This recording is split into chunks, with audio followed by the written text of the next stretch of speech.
పార్వతీపురం మన్యం జిల్లా సాలూరులో దివంగత మహానేత వైఎస్ రాజశేఖర్ రెడ్డి 15వ వర్ధంతి సందర్భంగా మాజీ డిప్యూటీ సీఎం రాజేందర్ ఆధ్వర్యంలో ఈ కార్యక్రమం జరిగింది.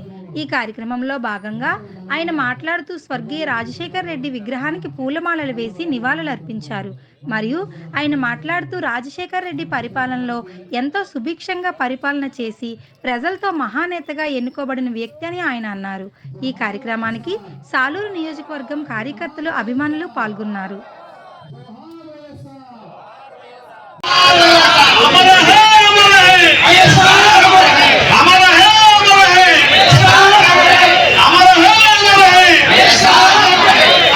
చెప్పాడు అది చేశాడు రాజశేఖర రెడ్డి గారు. అందుకే ఆయన రైతుల గుండెల్లో కూడా అమరుడై ఉన్నాడు.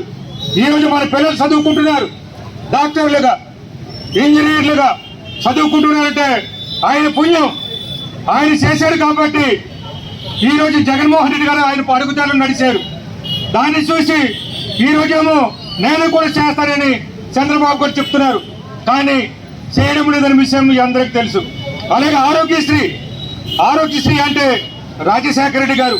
రాజశేఖర రెడ్డి భారతదేశం కాదు, ప్రపంచంలోనే శ్రీలంక, నెదర్లాండ్, అమెరికా లాంటి దేశాలు కూడా రాజశేఖర రెడ్డి గారిని కాపీ చేశామంటే ఒక్కసారి ఆలోచించండి.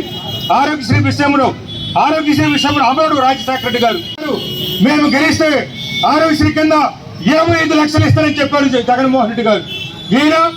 ఈ రోజు ఆరోగ్యశ్రీ గురించి పట్టించుకోవడం లేదు. ఆరోగ్యశ్రీ ఉంటుందో ఉడిపుతో తెలియదు.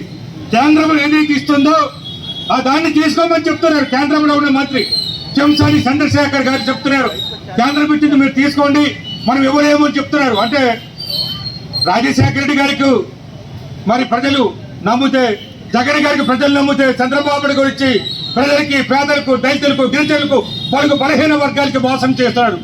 ఆరోగ్యశ్రీ లేకపోతే ఎవరు కూడా బ్రతకలేరు.